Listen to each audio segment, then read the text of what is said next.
नमस्कार, जय Hind. Bharat speaks with team news hour में आपका बहुत-बहुत स्वागत है। मैं हूं आपका होस्ट अमित भाटिया और हमारे साथ जुड़े हैं आज major general Sudhakar ji, VSM आपकी सर्विसेज के लिए thank you so much and thank you for joining us today. It would be our pleasure to discuss the geopolitical aspects और वही आज का हमारा टॉपिक होगा। So thank you so much sir, welcome and Vande Mataram, Jai Hind. Thank you Amit, बहुत बहुत धन्यवाद। आपने मुझे काबिल समझा और आपके चैनल में इनवाइट किया और मैं इट्स तहे एन दिल ऑनर से सर। आपको धन्यवाद देता हूं। और यही मैं उम्मीद अपने आप से करूंगा कि जो आपकी चाहत है, जो आशाएं हैं, वो उससे और उभर के ज़्यादा एक्सपेक्टेशंस में फुलफिल कर पाऊं। और बहुत अच्छा लगा and you are doing a great job. I am aware of the fact that it's a startup. You have miles to go before you sleep. Remember, 1,000 miles of march always begins with one humble step that you have started. Best of luck. Thank you so much, sir. It's honor to have your Ashirwad. So let's start with our discussion on that note. Looking at geopolitics, बहुत कुछ हो रहा है विश्व के हर भाग में। Sir, मैं आपसे एक छोटी सी समरी चाहूंगा कि अगर आप हमें हमारे और हम दर्शकों के लिए बता सकें कि ओवरऑल किस सिचुएशन में है दुनिया, क्योंकि आपका यूक्रेन वॉर को 1 साल से ऊपर हो रहा है अब। तो अगर वहां से स्टार्ट करें एंड इवन बिफोर दैट जो कोविड का सारा हुआ, तो it's a long story which perhaps I would like you to summarise a bit in your words and how you see it till the current situation जो आज की। अमित, आपको मैं मुबारकबाद देना चाहता हूं। बहुत बेहतरीन सवाल आपने उठाया है। और ये जो यूक्रेन की लड़ाई है, ये एक 21st सेंचुरी का बेंचमार्क है और काफ़ी हद तक ये एक टर्निंग पॉइंट है 21st सेंचुरी का। लेकिन यहाँ तक आने से पहले मोटा मोटा हम व्यूअर्स को समझने के लिए मोटा मोटा माइलस्टोन में बताना चाहता हूँ सेकेंड वर्ल्ड वॉर टाइम से लेकर अभी तक, ताकि ये उनके समझ की खाका में आ जाए, सेट हो जाए। इसी 1945 तक ये आप मान के चलिए एक पोलिसेंट्रिक, एक मल्टीपोलर वर्ल्ड था, जिसके वजह से आपका वर्ल्ड वॉर 1 और वर्ल्ड वॉर 2 में परिवर्तन हुआ और उसका नतीजा सबको मालूम है। लेकिन वर्ल्ड वॉर 2 समाप्ति के बाद international global apex organisation create किए गए, IMF, WHO, आपका world bank etcetera, UN security council, general assembly etcetera. साथ ही एक नाटो भी क्रिएट किया गया था, ताकि NATO was actually consisting of 12 founding members, जिसमें यूएस और कनाडा ट्रांस अटलांटिक, और इस तरफ यूरोप के बाकी आपके 10 थे। तो टोटल मिला के 12 1949 को ये क्रिएट हुआ गया था। उनका मेन टास्क ये था कि सेकेंड वर्ल्ड वॉर के समाप्ति के बाद जो कोल्ड वॉर स्टार्ट हुआ, कोल्ड वॉर मींस दो बाइपोलर, पहले मल्टीपोलर था, अभी बाइपोलर हो गया। कौन कौन? एक था रशिया, यूनाइटेड सोवियत रिपब्लिक, और दूसरा था America for democracy, Soviet republic for communism, that you can take it that way. So bipolar world ये कंटिन्यू किया करीब 1991 तक, जब यूएसएसआर डिसइंटीग्रेटेड होके ये CIS में कन्वर्ट हो गया। तकरीबन 15 नेशन स्टेट्स बने, और जो लीगेसी रिस्पॉन्सिबिलिटी था यूएसएसआर का, complete legacy responsibility and accountability was transferred to Russia. तो रशिया के पास जो न्यूक्लियर वेपन्स, मान लीजिए आप, ये यूक्रेन, कजाकिस्तान, जो बाकी स्टेट्स हैं, ये न्यूक्लियर वेपन्स रशिया को ट्रांसफर किया गया और सोल्ड अकाउंटेबल रिस्पॉन्सिबल यूनिट या nation state Russia was taken as most responsible for accountability of handling of the nuclear assets. तो ये 1991 के बाद तब तक करीब 16 या 17 नेशन स्टेट बढ़ गए थे नाटो का, और आप मान के चलिए 99 तक ये और बढ़ गए थे। होते होते 2020 तक ये नाटो की जो मेंबरशिप है, ये हो गया था टोटल 30। कहाँ 12 से स्टार्ट हुआ और कहाँ आके पहुंच गए total 30 NATO member states. And more so, जो यूएसएसआर की अर्स्टवाइल नेशन स्टेट थे, वो भी और नाटो के साथ मिल गया। लॉजिकली स्पीकिंग, जब कोल्ड वॉर समाप्त हुआ, बर्लिन वॉर कोलैप्स होने के बाद, जब ईस्ट एंड वेस्ट जर्मनी मर्ज हुए, तो उसी के साथ वॉर्सो पैक्ट को रिजॉल्व किया गया। ये जो मेंबर स्टेट्स है वॉर्सो पैक्ट की, जब उसके साथ रिजॉल्व हुआ, तो नाटो भी रिजॉल्व, लॉजिकली स्पीकिंग रिजॉल्व होना चाहिए था। ये एक किस्म का एश्योरेंस दिए थे वेस्टर्न पावर्स में। खास तौर पे मैं एक रेफरेंस देना चाहता हूं, जेम्स बेकर फरवरी 90 मॉस्को आए थे, मिखाइल गोर्बाचोव से मिलके एक एश्योरेंस उन्होंने दिया था। James Baker was the secretary of state कि not an inch Not an inch of expansion will take place from the eastern boundary of East Europe. जब वो मर्जर हुआ था ईस्ट एंड वेस्ट जर्मनी, तब डर ये था कि ये स्प्रेड हो जाएंगे। इतना एश्योरेंस के बावजूद, और 89 में बर्लिन वॉल कोलैप्स हुआ था, अब मर्ज हो गए थे ईस्ट एंड वेस्ट जर्मनी। ये एश्योरेंस के बाद आप देखते चलिए, ये बढ़ते बढ़ते दो सुपर पावर हैं। आप अगर उनके जगह होता, रशिया की जगह, तो क्या आप हजम कर पाते? शायद आंसर मेरे ख्याल से होगा no. So therefore it brings us to the point कि ये जो instead of creating a security architecture in the eastern Europe, NATO considered it prudent to continue expanding. 12 state से लेके 30 स्टेट बन गए, and some of them happen to be from the erstwhile USSR। And जबकि 2008 को Russia के president Putin ने George Bush को clearly खुलेआम सबके सामने बताया था म्यूनिक मीटिंग में कि आप यूक्रेन के बारे में छेड़ाखानी मत करिए, ये हमारा रेड लाइन है। तब उन्होंने जॉर्जिया को भी बता दिया था कि आप मेंबर स्टेट बनोगे नाटो का, इंडिकेट दे दिया था। इसी तरह और भी मेंबर्स की, बाकी जो हो गया सो हो गया, लेकिन यूक्रेन ना, पॉइंट इज यूक्रेन। यूक्रेन के बारे में क्यों इतना मसला क्यों काफी गर्म है? देखिए, जब यूएसएसआर थी, हमारे व्यूअर्स का समझना पड़ेगा, यूक्रेन यूएसएसआर के लिए एक सेंट्रल प्रोविंस हुआ करता था। सेंट्रल मीनिंग यहाँ पे डिफेंस इंडस्ट्री, यहाँ पे न्यूक्लियर आर्सेनल, यहाँ पे आपका कॉर्न, मतलब mineral resources, oil, gas, petrol, coal, gold, copper, name anything, it was there. So Ukraine, by virtue of the economics and also dependence on many issues, was central for existence and growth of USSR as a superpower to a large extent. So similarly, after having legacy rolled over to Russia, Ukraine also continues to be a central point, much against the perception of the people of who understand the real dynamics, the historical perspective. NATO continues to expand eastwards. There have been a lot of provocative action. समय को मद्देनजर रखते हुए मैं ज्यादा 2014 को जो मैदान प्रोटेस्ट हुआ था वहां पे कीव में, और चेंज ओवर, उनका democratically elected pro Russian president हुआ करते थे, उनको टॉपल करके प्रो यूरोपियन एक प्रेसिडेंट को इलेक्ट किया गया और उनको नियुक्त किया गया। सो रेजिम चेंज कहां पे? यूक्रेन में। साथ ही उनका लैंग्वेज कॉन्स्टिट्यूशन में गारंटी देने के बाद कॉन्स्टिट्यूशन अमेंडमेंट किया गया, रशियन लैंग्वेज को उसको आउट कर दिए कि नहीं, नॉट अलाउड।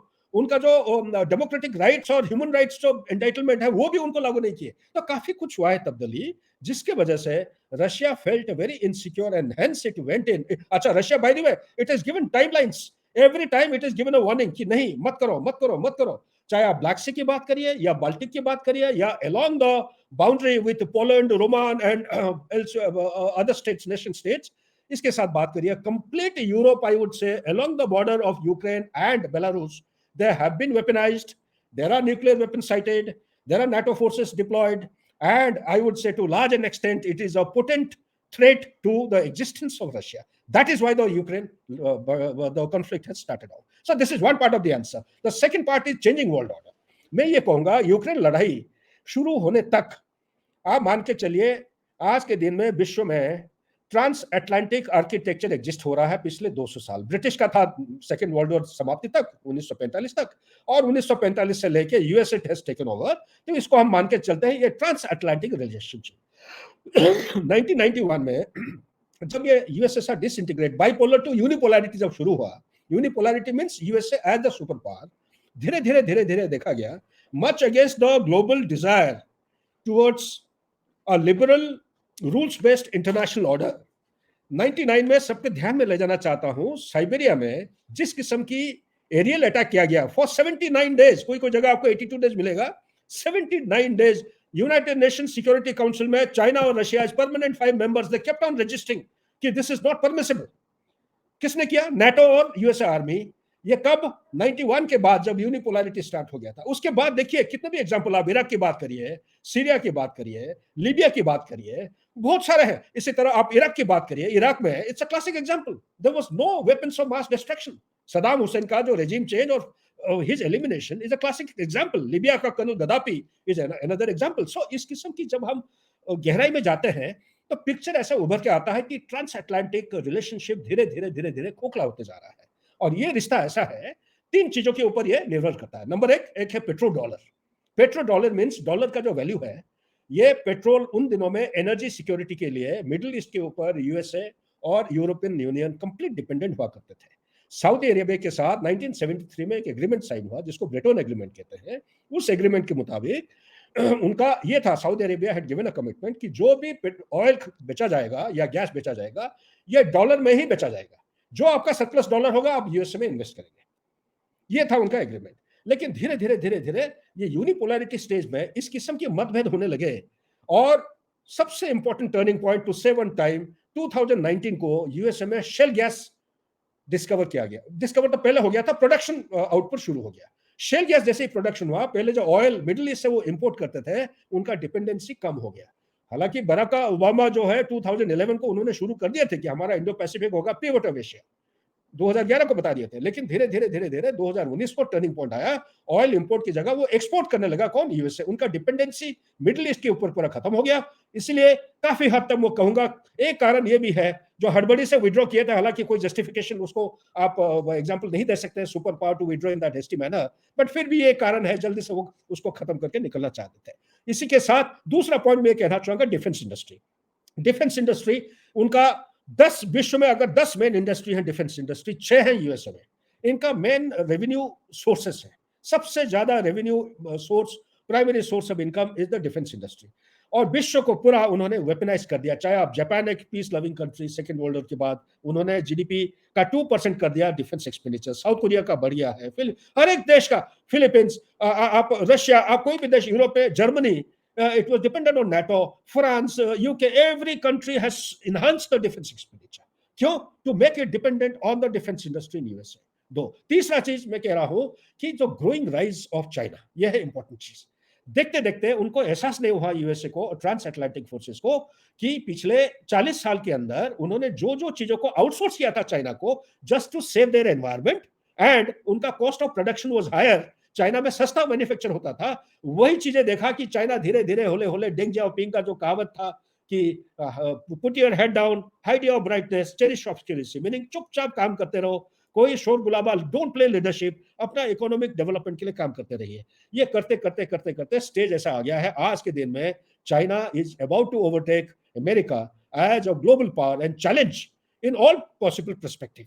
टाइम लगेगा, लेकिन इकोनॉमिक पॉइंट ऑफ व्यू ये काफी उन्होंने बहुत ऊंचे स्थान पे आ चुके हैं। तो ये एक trans Atlantic change over of global order हो रहा है, जिसके वजह से और भी कुछ चीजें अगले सवाल में मैं कवर करूंगा। So far so good, back to you Amit. Right sir, I think जिस तरह से आपने बताया काफी उसमें कवरेज ऑलरेडी किया है आपने। To begin with, now we are at China, so what is चाइना's role in particular from domestic point of view? उनकी जो regime है, how it is, what are their ambitions first of all, and कहीं ना कहीं लगता है कि वो they go to erratic as well. तो जैसे उनकी PLA आर्मी है, how does it feel about fighting for China, if I would say, and how do you differentiate it with, let's say, Indian Army's way of working and the PLA's way of working? अगर उस पे थोड़ा सा अगर आप हमें बताएं, और vis-a-vis India, तो how strong it is? Excellent, very good question Amit. अच्छा, ओके, ये सवाल ऐसा है अमित, इसका आंसर मैं डायरेक्टली दे सकता हूँ एक लाइन में, लेकिन मैं शुरू यही करूंगा कि हमारा अर्थशास्त्र जो चाणक्य लिखे हैं, उसमें कहावत है कि never under estimate your enemy. मैं ये बहुत अच्छी तरह मैं चाइना सोल्जर्स के साथ इंटरेक्ट किया हूँ। मेरा आधे से ज़्यादा नौकरी जो फौज में चाइना बॉर्डर के साथ है, और चाइनीज़ लैंग्वेज में मैं जानता हूँ, लिखता भी हूँ। मोरल मोटिवेशन बहुत डाउन है। वन चाइल्ड पॉलिसी की वजह से उनका, और कॉन्स्क्रिप्ट सिस्टम ऑफ रिक्रूटमेंट की वजह से आज के दिन में उनके पास सोल्जर्स नहीं है। ट्रेनिंग डामाडोल है। मैं खुद अपने आंखों से देखा हूँ, जो हाई अल्टीट्यूड टेन्योर में हमारे सैनिक क्रिकेट खेलते हैं, हैंडबॉल खेलते हैं, गेम्स खेलते हैं, हंसी मजाक करते हैं, अलग अलग किस्म की, प्लस पेट्रोलिंग भी करते हैं, पर डट के वहां पे उनका रहना मुश्किल हो जाता है। उनका हाई अल्टीट्यूड कैपेबिलिटी नहीं है।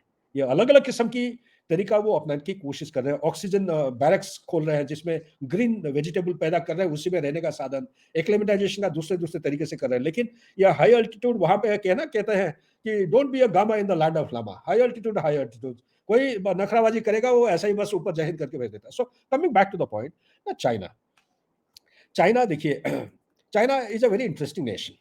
इसको आप जितने भी पढ़ेंगे ये एक आधा कुआं की तरह है, इतना ही गहराई में जाते रहेंगे और आधा 40 मिनट के प्रोग्राम में आप कवर नहीं कर पाओगे। मोटा मोटा मैं कहना चाहता हूँ, ऐतिहासिक बैकग्राउंड, इंपॉर्टेंट चीज ये कहना चाहता हूँ कि चाइना, अगर आप 7th से 10th सेंचुरी टी सांग, वो बोलते हैं ना टांग, टांग डायनेस्टी, TANG डायनेस्टी, जितना मेरा याददाश्त है, ये 10th सेंचुरी से लेके 10th सेंचुरी में अगर आप ध्यान देंगे, उस समय असली चाइना ये ईस्ट कोस्ट से लेके, ईस्ट कोस्ट मतलब ईस्ट चाइना सी, फिर साउथ चाइना और नीचे ताइवान स्ट्रेट तक जब लाइन आप खींचते हैं, यहाँ से करीब करीब ये अंदाजन 600 किलोमीटर दूरी वेस्ट की तरफ एक स्ट्रिप बनता था।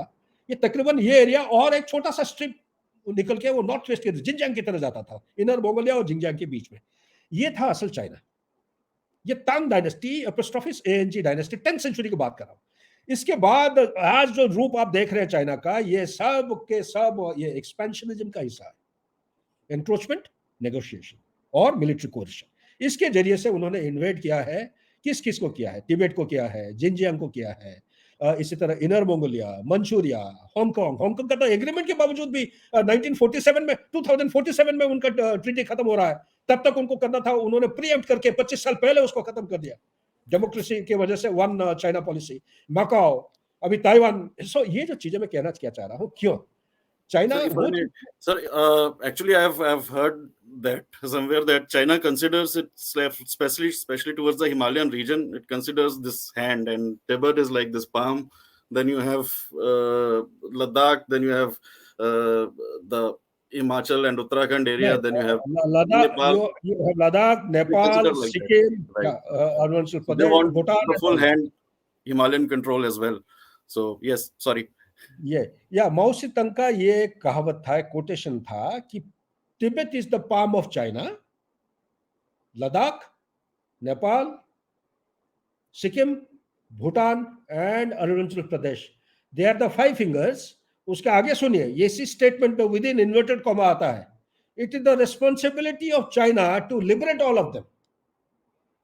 और चाइना ये भी कहता है कि लद्दाख, सिक्किम और अरुणाचल प्रदेश पिछले 1800 साल से, पिछले 1800 से, जब तक ये मतलब मॉडर्न चाइना स्टार्ट नहीं हुआ, हिंदुस्तान की independence, for previous 1800 years they have been an integral part of Tibet. सो बोलने का मतलब ये है कि ये उनका थ्री वॉरफेयर स्ट्रेटेजी है। Three warfare strategy is based on media, legal and psychological operations. तो धीरे धीरे धीरे धीरे कार्टोग्राफिक वॉरफेयर, इस तरह स्टोरी बिल्डिंग, नैरेटिव बिल्डिंग, नया नया मैप इशू करना, इस तरफ कर करके ये लोगों के मन के अंदर सवाल पैदा करते हैं, या क्योंकि ट्रांसफॉर्मेशन ऑफ चेंज आपको पता है, पहले डिनायल, उसके बाद रेजिस्टेंस, उसके बाद रिकंसिलिएशन, उसके बाद एडैप्शन एंड फाइनली एक्सेप्टेंस। ये काफी ह्यूमन माइंड को बहुत अच्छी तरह स्टडी किया है। कोई भी काम चाइना का होता है बिना लॉन्ग टर्म पर्सपेक्टिव में कोई काम नहीं कर सकते। आप सीपेक की बात करिए आज, ठीक है, या BRI की बात करिए आज, ये 1949 1949 से सोच रखे हैं। ये उनको मालूम था कि ईस्टर्न सी बोर्ड में इनके पोर्ट्स जो है इतने फैसिलिटेट नहीं करेंगे जितना उनको अरेबियन सी में एक फुटहोल्ड चाहिए, बे ऑफ बंगाल में एक चाहिए फुटहोल्ड, ताकि उनका जो सी लेन सब, अगर इकोनॉमी प्रॉस्पर करना है, और सबसे बड़ी उनका पॉइंट था सेंचुरी ऑफ ह्यूमिलिएशन। इंडिपेंडेंस से पहले या PRC 99 को रेज होने से पहले प्रीवियस सेंचुरी में उनका सेंचुरी ऑफ ह्यूमिलिएशन माना जाता है। जो आया जिसका मर्जी वो आके उसको रेड करके अच्छी तरह धमाका उड़ा के बस चले गए वहां से, ठीक है, उसको वो सेंचुरी ऑफ। आप सुन के हैरान होंगे, हमारे व्यूअर्स भी हैरान होंगे कि चाइना में करीब काफी साल तक, एग्जैक्ट ड्यूरेशन मेरे को पता नहीं, 27 साल या 30 साल तक उनका एक नेशनल हॉलिडे सेलिब्रेट हुआ करता था। क्या था वो? The century of humiliation day, एक हॉलिडे माना जाता था। सो आप ये मान के चल सकते हैं कि इसको क्यों एक सेंट्रल पॉइंट रखा गया है, to develop that nationalistic feeling. हम communism, it's the same as Kashmir Solidarity Day, isn't it? so in a way, so what I'm saying is कि इसको हम चाहे कम्युनिस्ट बोल सकते हैं, ऑथोरिटेरियनिज्म, लेकिन वो देखते हैं ये सेंचुरी ऑफ ह्यूमिलिएशन को, ये नेशनलिस्टिक फीलिंग जनरेट करने के लिए उसको एक नेशनल हॉलिडे की तरह ये मानते थे। और तीसरी बात, मैं नेक्स्ट पॉइंट आपको कहना चाहता हूं, क्या है पॉइंट, उनका ऑब्जेक्टिव क्या है? उनका ऑब्जेक्टिव ये है, they want to rejuvenate the status of the middle kingdom. The middle kingdom जैसा उनका पहले था वो 10th सेंचुरी बात कर रहा हूं, चाइना का जो स्टेटस हुआ करता था, that was a very prospering state उस समय। तो उस समय जो मिडिल किंगडम, वो मान के चलते हैं विश्व का जितने भी नेशन स्टेट्स हैं ये सारे चाइना के चारों तरफ हैं। China is at the centre of everything. So the distance they measure, the center of China is Urumqi. Urumqi is the capital of Xinjiang province. वहां से मापते हैं 1000 किलोमीटर फ्रॉम देयर, ये चाइना के एरिया है। वो था शुरू शुरू का, लेकिन अब 1000 से ज्यादा हो गया है। सो ये है rejuvenate middle kingdom by 2049. That is the time when they would be completing 100 years of the raising of People's Republic of China. If But sir, that is so, yeah, yeah. isn't it? I mean, I'm coming to a different one here. But उससे पहले का claim तो हमारा है ना कि भारत का था वो. It was part of अखंड Bharat. Yeah.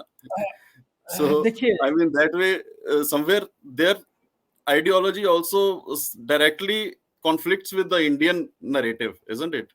From that perspective. Obviously देखिए, मैं खुद अपने आंखों से देखा हूं, उनका और हमारा सिस्टम में बहुत अंतर है, बहुत अंतर है। हमारा एक मल्टी पार्टी सिस्टम है, डेमोक्रेसी है।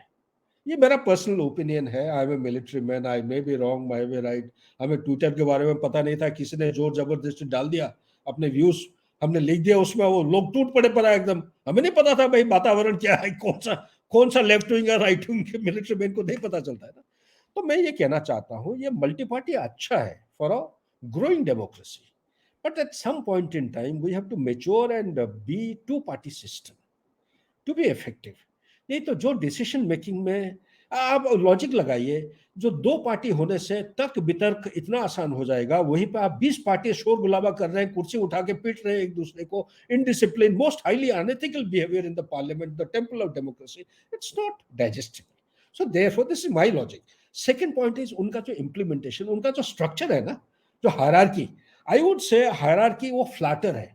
हमारा हायरार्की काफी वर्टिकल है। हमारा डिसीजन, आप मिसाल के तौर पे, मैं तवांग में कमांडर था, पीछे पढ़ के कि रोड बनाओ सर, आगे तक ये करना है। अरे भैया, जब डिसीजन लिया गया, डिसीजन लेने के 7 साल लग गए रोड कंस्ट्रक्शन स्टार्ट, वो भी वो नरेंद्र मोदी के टाइम में, ये इसी सरकार के टाइम में हुआ है काम। ठीक है, इसी तरह लद्दाख में पीछे पढ़ के, ये जो दुर्बुक वाला रोड आप सुने होंगे, क्या दुर्बुक शोक डीबीओ रोड, डीएसडीबीओ बोलते हैं शॉर्ट में, 256 किलोमीटर, 2001 से स्टार्ट हुआ, 2019 को खत्म हुआ। ठीक है ना, ये हमारा रिकॉर्ड है। ये जो इंफ्रास्ट्रक्चर डेवलपमेंट, जो ये 2014 से, मैं कोई बीजेपी का नहीं हूं ना कांग्रेस का हूं, मेरा सिर्फ एक ही पार्टी है, वो देश के हित के लिए हर एक काम होना चाहिए। ये जो 8 साल 9 साल के अंदर ये जो प्रोग्रेस दिखने में मिला है, ये एक काफी अले दर्जे का है। मैं कहूंगा ये थम्स अप, ये this is the way India should progress. It's coming back not a to the point surprise. Which, Yes, या yes. Coming back to the point which you are asking, China. देखिए एक बात, 1991 को Soviet Russia disintegrate हुआ, हमारा India का liberalisation भी start हुआ 91 को। आप सुन के हैरान भी नहीं होंगे, इंडिया का जो हिंदू रेट ऑफ ग्रोथ के बावजूद इंडिया का जीडीपी 1991 में, आप गूगल करके चेक कर सकते हैं, $262 बिलियन हुआ करता था। आसपास का कई जगह 252 मिलेगा, कोई 273, बट एवरेज में बता रहा हूं 262 बिलियन। चाइना का 91 में 320 या 340 बिलियन के आसपास, 300 के ऊपर था उनका। 91 से लेके आप देखिए 2022 तक डेंग जियाओस्पिंग 30 साल का, उन्होंने बोला कि economy should be the backbone of growth for everything.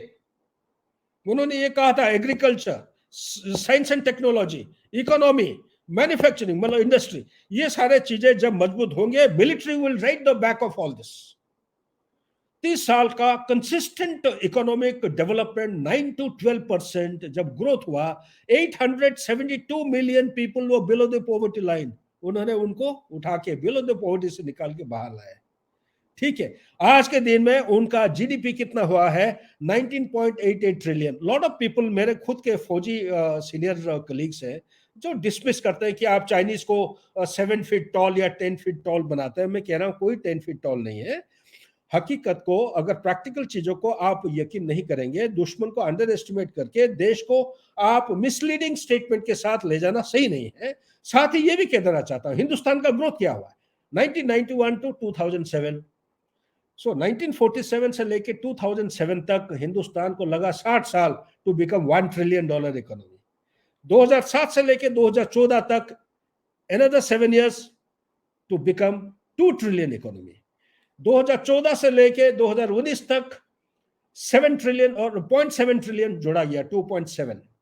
And from 2019 to 2023 it has come up to 3.46 या 3.54 कहीं मैं देख रहा हूँ 3.54 हुआ है। इसीलिए क्योंकि हमारा जो प्रोडक्शन, मैं कहूँगा इकोनॉमी, सबसे पहले प्रोडक्शन, फोकस ऑन द, एक तो पाई डायग्राम बनता है इकोनॉमी में, एक होता है सर्विसेज, दूसरा है मैन्युफैक्चर और तीसरा होता है आपका एग्रीकल्चर। ये जो तीनों में आप देखेंगे सर्विसेज का फैक्टर हमारा ज्यादा हुआ करता था, मैन्युफैक्चरिंग का कम। आज के दिन में चाइना का मैन्युफैक्चरिंग 35 to 37%, हमारा होता था 15 से 16%। अभी ये पिछले 8 साल की वजह से, प्रेजेंट गवर्नमेंट की वजह से 15 से 16 से बढ़ के ये 25-26% हो गया manufacturing. Manufacturing will give you employment, manufacturing will give you primary, secondary, tertiary kind of job.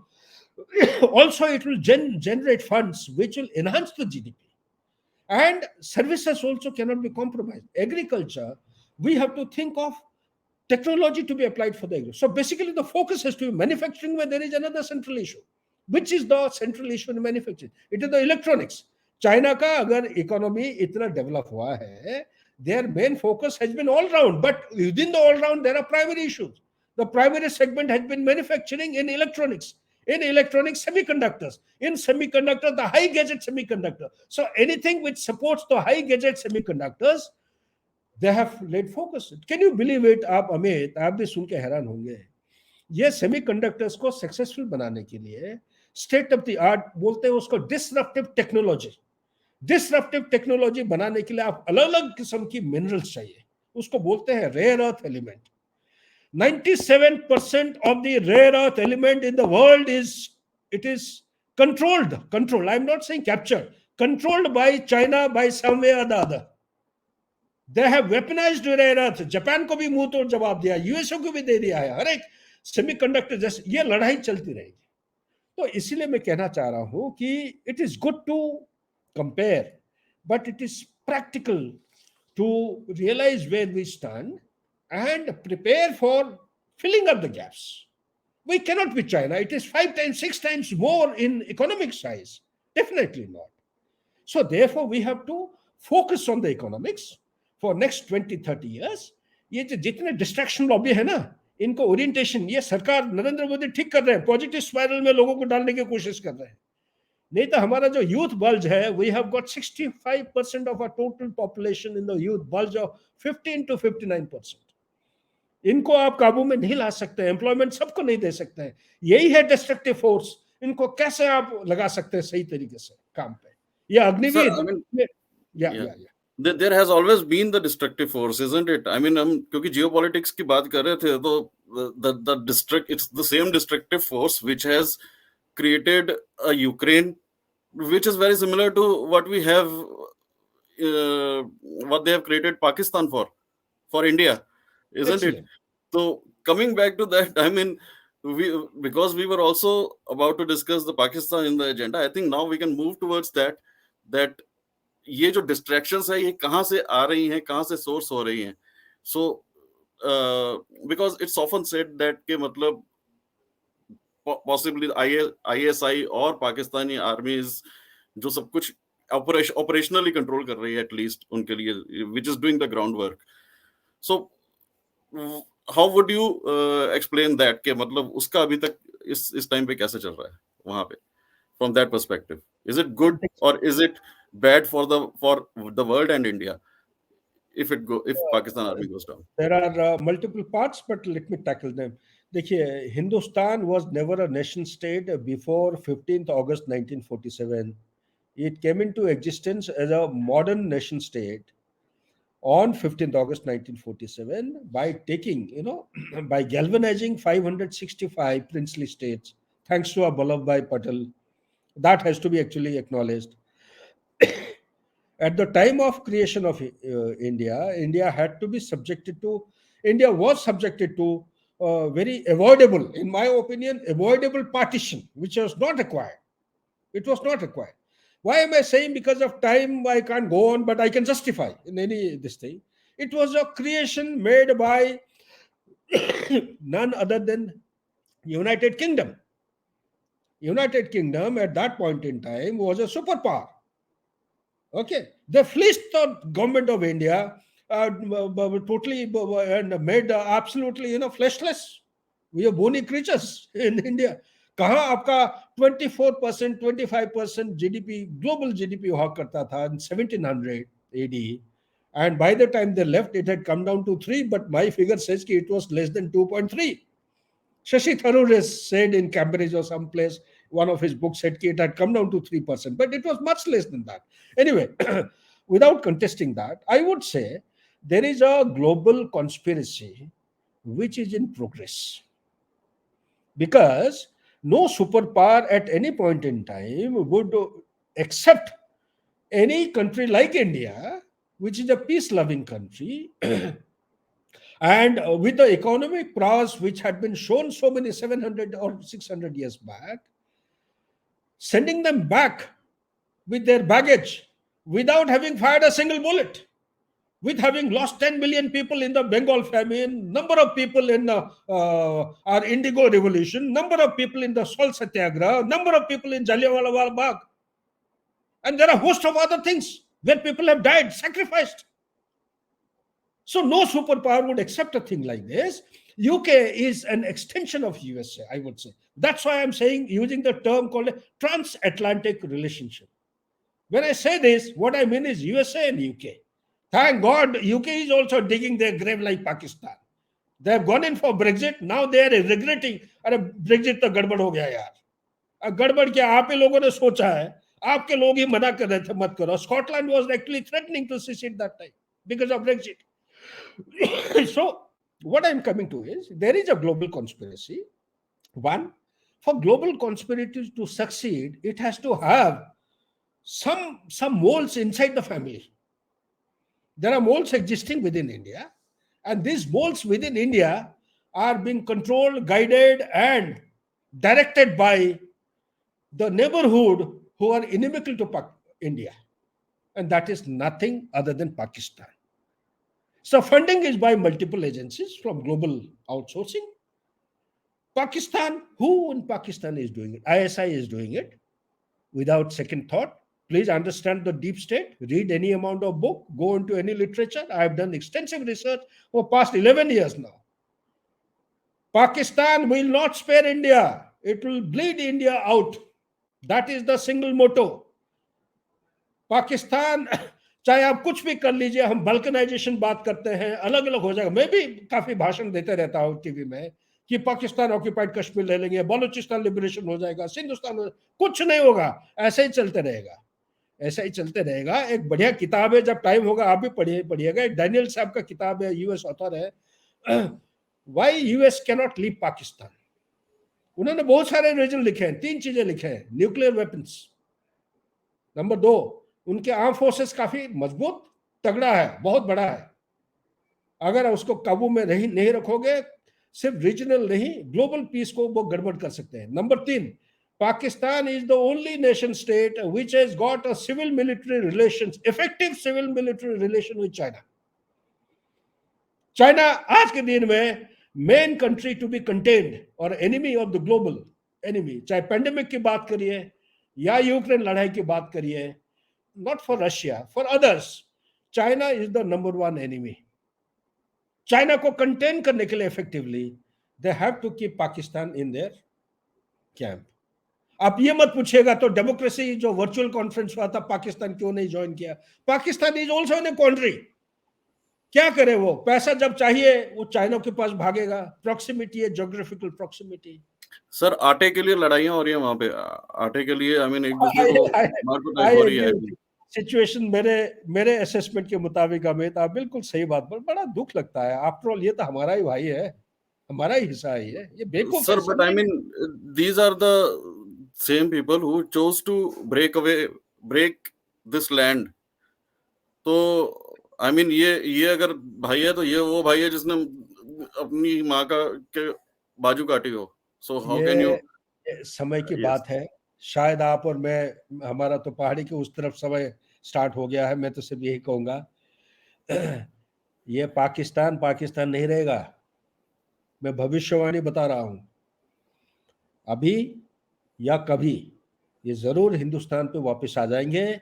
इनका अगर आप एनालाइज करेंगे, जो डेट सर्विसिंग का अमाउंट में के हिसाब लगा, एक आर्टिकल लिख रहा था न्यूयॉर्क साउथ एशियन टाइम के लिए, 31 मार्च 2022 चल रहा है ना, 23, 184 बिलियन की डेट सर्विसिंग की रिक्वायरमेंट है। 184 बिलियन, 1 बिलियन आप देखिए 7,500 करोड़ रुपीज होता है। पाकिस्तान रुपीज मल्टीप्लाई करिए, आज के दिन में डॉलर का रेट कितना, 256 या कुछ हो गया, it is gone down substantially. So अगर ये हिसाब करेंगे, कोई सोर्स ऑफ इनकम नहीं है, इंडस्ट्री काम नहीं कर रहा है, एग्रीकल्चर है ही नहीं, कोई एक्सपोर्ट नहीं है, एक्सपोर्ट नहीं होगा कहां से इनकम होगा? ये पूरा लाइफ लॉन्ग लाइबिलिटी ऐसा हो गया है। अमेरिका चाहे कोई भी कॉन्सेप्ट, कोई भी फिलोसफी बनाए, पाकिस्तान को सेव नहीं कर सकते हैं, लेकिन डुबा भी नहीं सकते हैं। ये एफ्लोट रखेंगे उसको। ये अमेरिका का रिक्वायरमेंट है चाइना को कंटेन करने के लिए। नंबर 2, तो मिडिल ईस्ट में डायनामिक्स चेंज हो रहे हैं।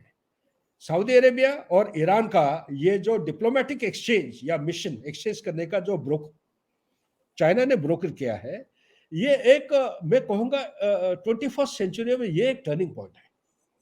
मिडिल ईस्ट से यूएस जा चुका है, इसके बारे में मैंने कवर कर दिया था, और अभी चाइना का इन्ग्रेस शुरू हो गया है। Iran alone, China has invested कितना, $450 billion for 25 years. Saudi Arabia में 65 billion. Saudi Arabia is diversified. और भी देखिए ना, आपका ग्लोबल ऑर्डर, जियो पॉलिटिक्स बात कर रहे हैं, nobody is talking about Latin America. Latin America, जब अफ्रीका की लैटिन बात, America, Africa, Africa is Africa huge देखिए, कॉन्टिनेंट। अफ्रीका में चाइना का इन्वेस्टमेंट है 75 बिलियन। जब मैं 75 बिलियन की बात देता हूं, तो हमारे कुछ कुछ पढ़े लिखे सो प्रोक्लेम्ड इंटेलिजेंसिया दे सेड कि हिंदुस्तान का 73 बिलियन। अरे बाबा, 73 बिलियन है, बट 75 बिलियन को 750 बिलियन बना सकता है नो टाइम। हिंदुस्तान के पास काबिलियत है क्या? आपका तो फॉरेक्स रिजर्व बड़े मुश्किल से अभी 540 546 हुआ है। मैं अपना, I am also proud Indian, I want my country to be a super power, but I am saying a factual assessment will enable people sitting in the hierarchy. We should be a guide, we should be a guideline, throwing up, you know, not solution provider, should be able to give them idea to avert disasters. Absolutely, That yes. is my out, है ना। सो अब Latin America को बात खत्म करता हूं, क्योंकि वहां भी चेंजिंग डायनेमिक्स हो रहा है। सबसे आखिरी में देखेंगे जियो पॉलिटिक्स कैसे चेंज हो रहा है।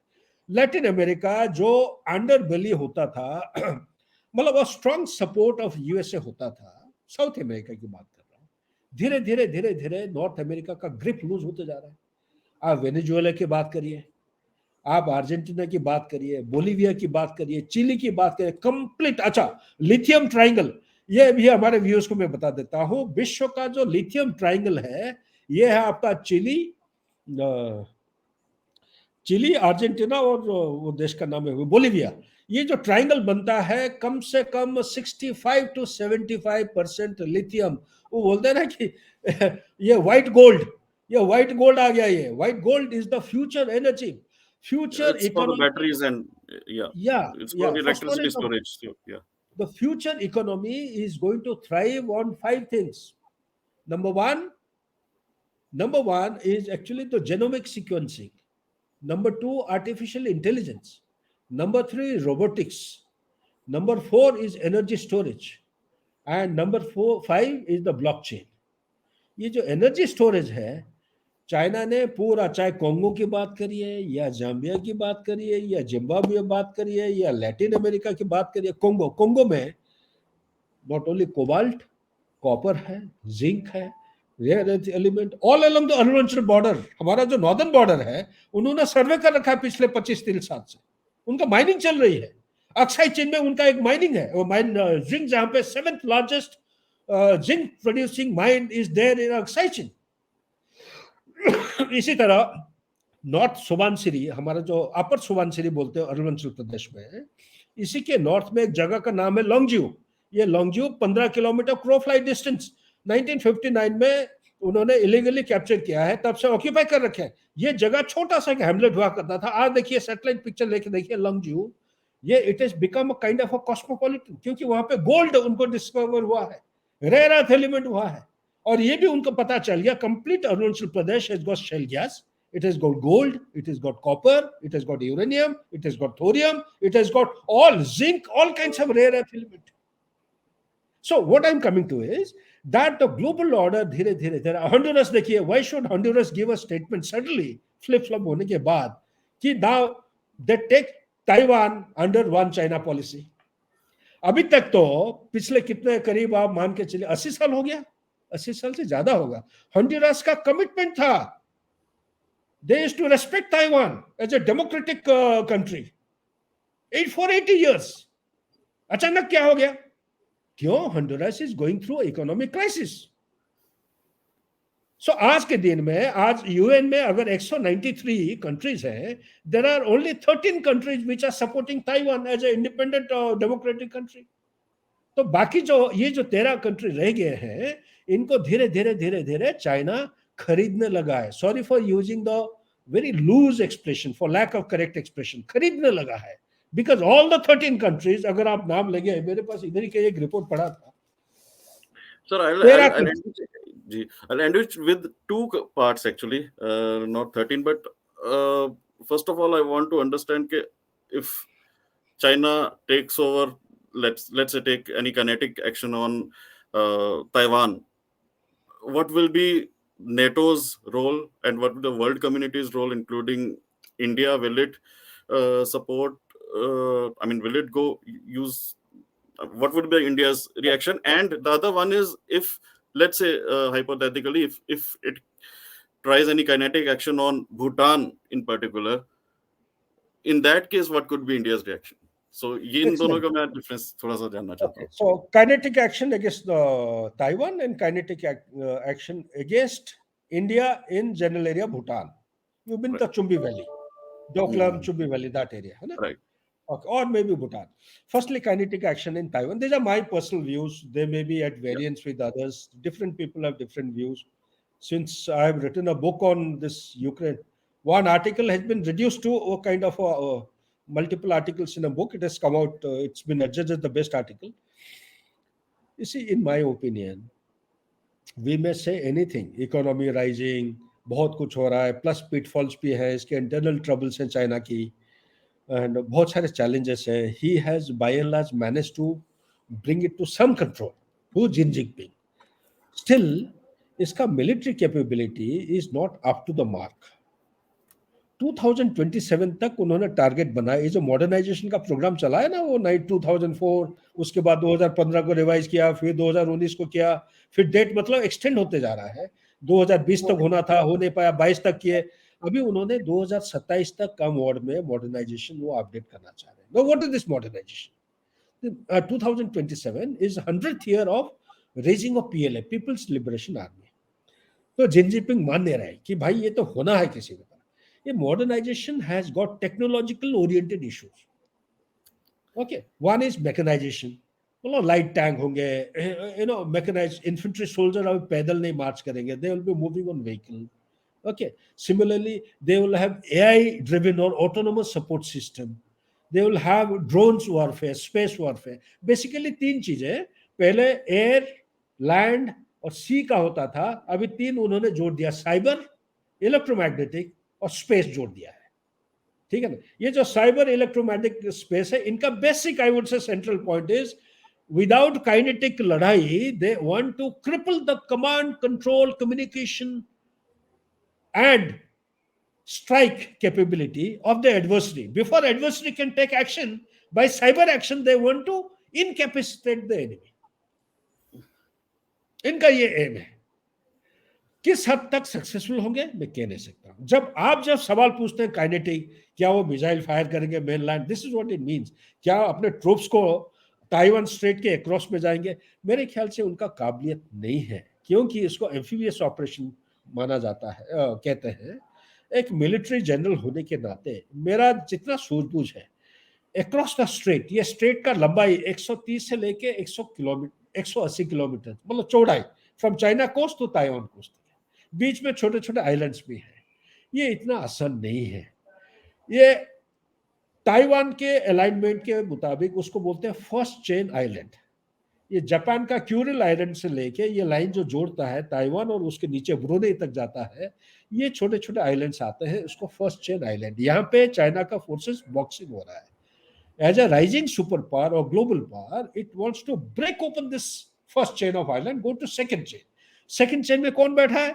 Second chain में आपका वो कौन सा यूएसए Is का it a एक आइलैंड है, गायूम। okay? That island is there. They have got a military base there in the second chain. It is all spread out. Oh, it's over a large area. So Then they there have is got a Malacca Strait. Does it also come in the second chain? no, that doesn't come. I'll come. Thereafter, Okay. there is the third chain going towards Hawaii side. You know, बोलते हैं ना waste Pacific सोलोन लाला। अभी latest China का एक नया concept है fourth and fifth chain of island. ये fourth fifth chain कहाँ पे है? It is expanding towards Indian ocean, उसमें मलाका स्ट्रेट आता है। Right. Yeah, I mean because they तो are also creating this Coco Island, जो भारत के पास आना चाहिए था, म्यांमार के पास चला गया। But बेसिकली आज के दिन में उनका 83 to 85% of the energy required, because economy grow होने के लिए एनर्जी सिक्योरिटी चाहिए। yeah, 83% of the energy is passing through sea lanes of communication through the Malacca Strait. Malacca Strait is so dominated by India, USA and the NATO forces unannounced. हमारा खुद का हिंदुस्तान का अंडमान निकोबार आ गया, आपका सबांग आइलैंड आ गया Indonesia का, आपके उधर संगे हांगी आइलैंड हो गया अब सिंगापुर का, आपका फिलीपींस में आपने एयरपोर्ट ले रहा, कोई इसका चर्चा नहीं कर रहा है। फिलीपींस में इंडिया का एयरपोर्ट है भाई, yeah. हम ले रखे हैं। we have given them this thing Brahmo missiles. इसी तरह complete route is dominated by India and US. So therefore, coming to the point of kinetic attack, I do not visualize a kinetic attack unfolding because the lesson which you are connecting from Ukraine, देखा ना आपने कि वो सोच रहे थे 7 से 10 दिन लगेगा, वो अभी 1 साल से ऊपर हो गया। अभी 1 साल से ज्यादा हो गया है। चाइना के पास जो ऑयल की रिजर्व है वो 60 डेज। ना 60 डेज से आप अगर ऑयल डिपेंडेंट कहाँ पे हो? मिडिल ईस्ट, कहाँ पे हो? Latin America. किसके थ्रू जाएगा? Sea lanes of communication. Bottle lock कहाँ पे है? सीपेक, कामयाब नहीं है। दूसरा कौन सा है? सीमेक, म्यांमार के थ्रू। इसको हम कहीं भी रोक सकते हैं। सो मेरे ख्याल से ये संभव नहीं है।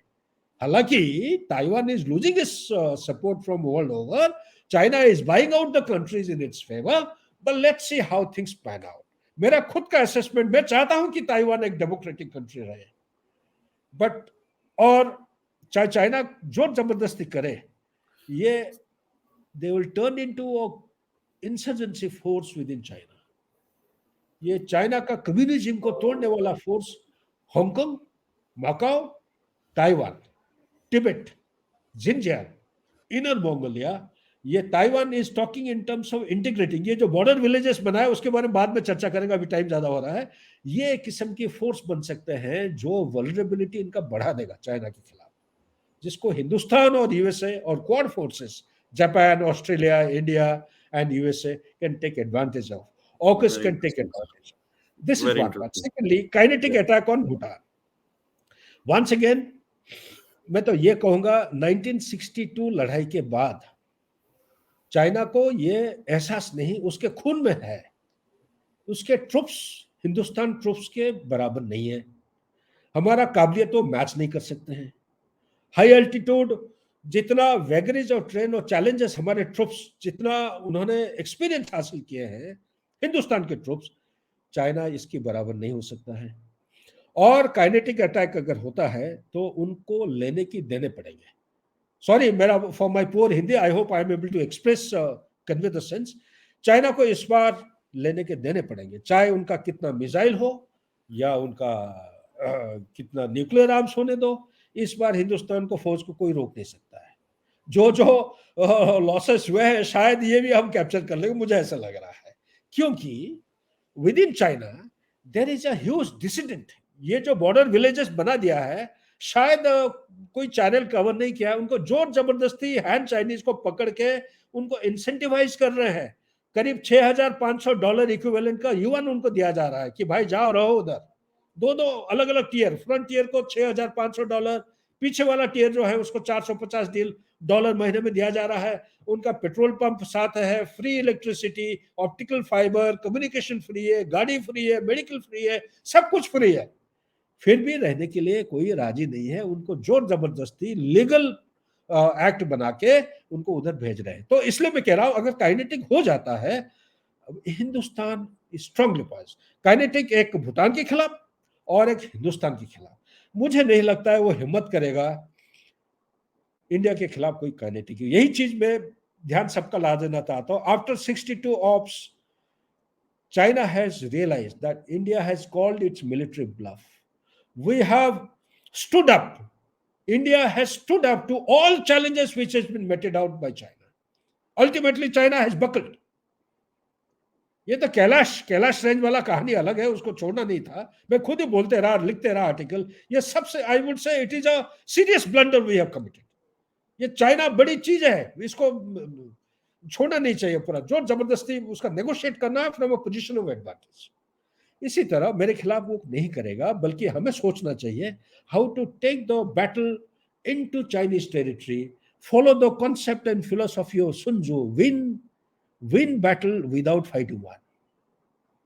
I hope you have understood what I mean. Win battle. Try out the Chinese technique of winning battle without fighting one.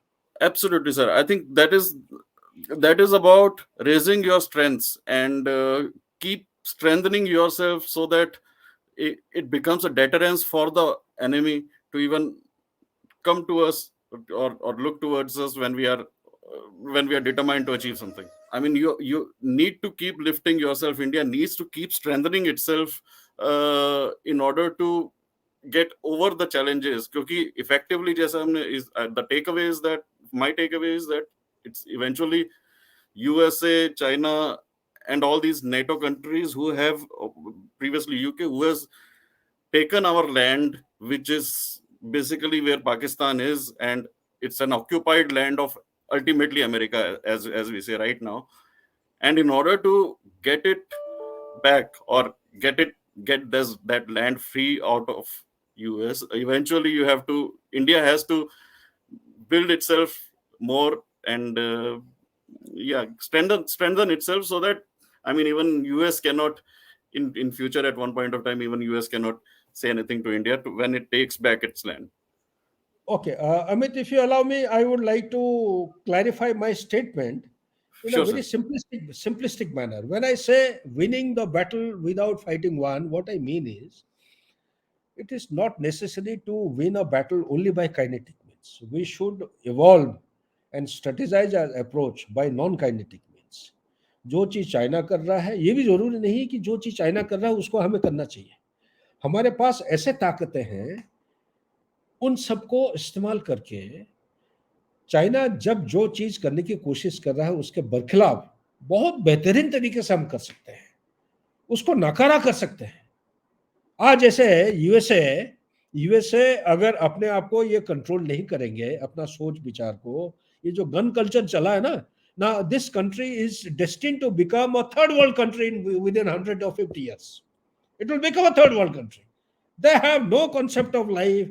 They have no philosophy of life. They live on borrowed money. So similarly, China, too much of authoritarian ruling is very dangerous. It goes back. It slaps in the face of the leadership. ये भी China के अंदर डर है। इन्हें जोर जबरदस्ती कोई चीज को अगर काबू करने की कोशिश करते हैं, ये एक रिवोल्यूशनरी इंप्लोजन होता है अंदर से। वो इंप्लोजन, ठीक है, ये पूरा विश्व उसको घेर लिया है। रशिया जितना मजबूत था, except for the nuclear weapons which are 5600 something, चलो मान लो 6000 के आसपास है, आउट ऑफ व्हिच 15 और 1600 are deployed, which is a shade better than USA. ये भी it is become weaker, but it has not been bled out and made flat. Russia still can sustain. आप देखिए, अपना ध्यान, टाइम आपका हो गया है। अगर 1917 में यही चीज हुआ था, 1917 फर्स्ट वर्ल्ड वॉर के टाइम में एग्जैक्टली यही हुआ था। Russia turned out to be victor in first world war. ठीक है, सो इसी के साथ मैं सिर्फ ये कहना चाहता हूं कि हमें एक इंटीग्रेटेड वॉरफेयर एक जो है ना वो इंफॉर्मेशन वॉरफेयर के ग्रिड बनाना चाहिए। ये है छोटे छोटे हिस्सों में है, इसको एक वर्टिकल स्ट्रक्चर बनाना चाहिए, उसका मिनिस्टर होना चाहिए, उसमें अलग अलग हायरार्की में अपॉइंटमेंट लगा के एक डिफेंसिव कंपोनेंट, एक ऑफेंसिव, ये हो रहा है पीस मील। लेकिन एज ए नेशन उसमें साइबर का कंपोनेंट, उसमें इलेक्ट्रोमैग्नेटिक कंपोनेंट, उसमें स्पेस का कंपोनेंट, इस किस्म का मेरा सोच विचार है। और आज के दिन में ये बिछड़ा हुआ है इधर उधर, थोड़ा सा उधर थोड़ा उधर, आर्मी ने कुछ बना लिया, एयरफोर्स को कुछ हो गया। इस तरफ आप कंसोलिडेटेड लड़ाई नहीं कर सकते दुश्मन के खिलाफ। और last but not the least, ये जो इंटीग्रेटेड थिएटर कमांड, जैसे पहले उनका 7 मिलिट्री रीजन्स होता था, उन्होंने रीऑर्गेनाइज करके 5 इंटीग्रेटेड थिएटर कमांड बनाया। हमारे नॉर्दर्न बॉर्डर के ऑपोजिट उनका है वेस्टर्न थिएटर। तो इसी तरह हम इंटीग्रेटेड थिएटर कमांड को जितना जल्दी बना सकते हैं उतना ही अच्छा रहेगा, हिंदुस्तान के हित के लिए होगा, without losing focus on the maritime border. Indian ocean region is turning out to very very vicious, very very active. And as far as the global order, आप जो कह रहे हो जियोपॉलिटिक्स के मुताबिक आज के दिन में यूक्रेन लड़ाई की वजह से यूएसए, नाटो फोर्सेस और यूके, नाटो में आ जाता है, यूके आ जाता है, ये सब मिलके जस्ट अबाउट ये गैल्वेनाइज हुए हैं टेम्पररीली। मेरे असेसमेंट के मुताबिक दे विल फॉल अपार्ट। यही नाटो फोर्सेस या यूरोप के जितने भी देश इसके साथ जुड़े हुए हैं, इनके अंदर आपस में one doesn't see looks at the interest of other. इनके दोनों के बीच में, एक दूसरे देश के बीच में बहुत लड़ाई झगड़ा, मिसअंडरस्टैंडिंग और मिसगिविंग्स है। They cannot actually understand and accept the other's requirement. Each one's requirement is different. Number two, there is a high inflation which is prevailing. Number three, cost of living has gone up. Number four, number of protests are rising. Number five, Sir, then the worst part is, I think one you have missed is probably the immigration. Yeah, I'm coming to Africa का population इतना बढ़ते जा रहा है कि boat immigration जो हो रहा है, मिडिल ईस्ट का बोट इमिग्रेशन हो रहा है, the population demographic change is taking place. So Yes. because of which there are, and China, maximum investment of China, आप trade देखिए, trade between China and European Union is one of the highest. Trade between India, China and Southeast Asia is one of the highest. Next comes, I think, Germany as a nation state. It had temporarily changed its mind, but look at the dependency. They had an agreement with Russia at some point in time, 1973. So what I'm coming to is, मेरे को लगने लगा है USA is turning out to be a declining power, number एक। Number दो, ये जो NATO elements हैं, चाहे वो कुछ भी कर लीजिए, आप देखिए practical, people are turning out to be practical. World is becoming absolutely borderless. It is blurred because of internet, because of social media, etc. Economic interests are becoming central interest. Cost of living is so high that it has started having a solid impact in the lifestyle. So therefore this is unlikely to last for too long. मेरे अंदाज के मुताबिक कि Ukraine की लड़ाई अगर ये खत्म तुरंत नहीं करते हैं, मैक्सिमम ये 2-3 महीना से सितंबर अक्टूबर तक खत्म हो जाना चाहिए। नहीं तो आप यूएसए में देखेंगे, मार्क माय वर्ड्स, यूएसए में जैसे 9/11 हुआ था, 9/11 की जगह आपका इंसर्जेंसी वॉरफेयर, ये जो गन कल्चर है ना, उस दिन टेनिसी में हुआ था, कोई सर होते रहते हैं वहां पे। This is mass killing, actually very common. 129 killings have taken place in 3 months time in USA. It's more common than it's reported. So yes, this is one. Second, there is a grouping which is rising: Russia, China, Iran, Saudi Arabia, middle east के सारे देश जो है आपसी मिलाप बढ़ते जा रहा है। Can anyone think Iraq and Iran have started talking? कोई which actually means that somewhere CIA or that American thing is getting weaker. So they are not effective. They have got 750 bases, military bases. I fail to understand. With 2 lakh population, military population, I don't think they're effective. America has lost its direction. It has lost its objectivity of a superpower, in my view. I may be wrong. Yes. So therefore, which are the new rising order, geopolitical world order? BRICS is an organization which started, I think, in 2007. 99 से concept start हो गया था, but actual genesis was in 2007-8, if I'm not wrong, जो layman brother के साथ हुआ था। That was the time they realized that this dollar nuance is creating too much of problem, supremacy of dollar. So dollar supremacy, incidentally, is down to 59%. It is likely to go down further because most of the countries have started dealing in their own constituent currency. India with rupee, China with yuan, Russia with ruble, likewise. So dollar का dependency कम हो जाएगा, ठीक है ना. So ये जो approach है American approach, it's a very fallacious. It will fall back on them. They need to review the approach. So which are the new world order which are likely? One, in my opinion, is the BRICS is expanding. पहले जो 5 थे, Brazil, China, Russia, India, and South Africa. Yeah, there are 12 more nations which have applied. I'm told they have been ratified. They're likely to join. They include countries like Iran, Saudi Arabia, etc. Argentina है और बहुत सारे देश हैं. ये शायद मिलेंगे और इंडोनेशिया भी है इसमें. तो ब्रिक्स का एक्सपेंशन होगा. ब्रिक्स का होते ही concurrently China is trying for an alternate of SWIFT. SWIFT is the transaction medium. So they have successfully actually applied that SWIFT method. Also, BRIC, they will have a BRIC basket of currency. आज के दिन में global trading के लिए 3 currency मानते हैं. एक है डॉलर, दूसरा है यूरो और तीसरा है जापानीज येन. 3 करेंसी को मानते हैं. बाकी कर रहे हैं आप सीए में. There is nothing hard and fast rule. But ये 3 करेंसी को अभी सब्स्टिट्यूट या रिप्लेस करने जा रहे हैं like rupees. Our UPI is going to play a significant role if it is taken in the right direction. So therefore, ultimately, it is covering the global south. Global south में आज के दिन में 135 countries are there. I'm sorry. I'm sorry. So the bigger group which is turning out to be is the global south. The global south has got 135 countries. Earlier, it is to be called a G77. G77, and mind you, out of 135, almost about 125 odd countries, they have agreed with the philosophy which has been proposed by India in the backdrop of G20 leadership. So this is the kind of new world order which is coming up.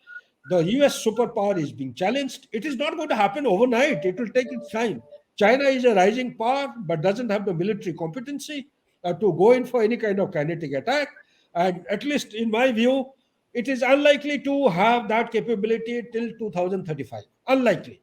Or in the worst case for us, till 2030 maybe.